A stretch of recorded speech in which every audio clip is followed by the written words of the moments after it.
nagbabagang balita. Mahigit 100 video karera at fruit game machine winasak.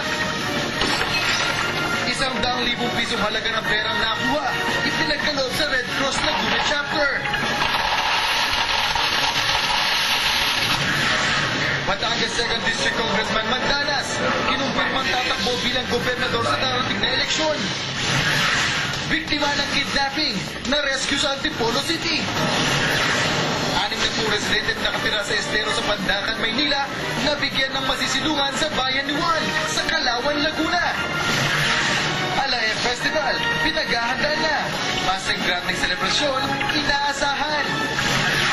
At iba't ibang gayak ng lechon, manok at baboy, silipin. Ang Alae Festival 2012 na itadaos sa Tanawan City. Ito'y upang matiyak na mas maging matagumpay ang nasabing pagdiriwang. Nagpapatrol Val Balita. Sa Disyembre pa ang Alae Festival, pero ngayon pa lang, puspusan na ang paghahanda ng Sangguniang Panlalawigan ng Batangas. Muling ibibida ng iba't ibang bayan at lungsod ng lalawigan ang mga produktong natatangi sa kanilang lugar. Naglaan na rin ng 10 milyong pisong budget ang host city ng festival, ang Tanawan City. Inililihim ko nga yung budget na yun, napakalaki naman masyado. Baka hindi ako makahingi ng tulong sa mga sponsors na dating partners, no? Wala nang pressure, no? Kasi alam kong tutulungan kami ng probinsya. At nakita ko naman yun sa ginawa nila doon sa Calaca last time.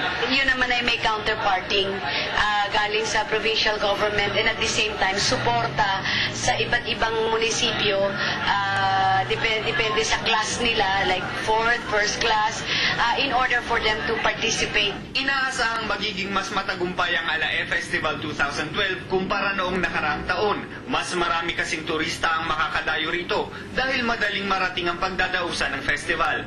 Yung proximity niya, Manila to Batangas ay napakalapit lang. Almost 1.5 hours lang from Manila, from Makati to Batangas. The most important advantage namin, napakalapit po ng Batangas at halos lahat po ng kayamanan, lahat ng kaya ipagmalaki ng Batangas, makikita nyo po sa Foundation Day ng Batangas o Foundation Week celebration ng lalawigan po ng Batangas.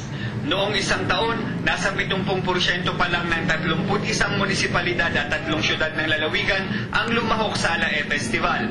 Target ng Sangguniang Panlalawigan na mapasali lahat ng bayan ng Batangas sa Alae Festival 2012. Val Balita, Patrol ng Pilipino.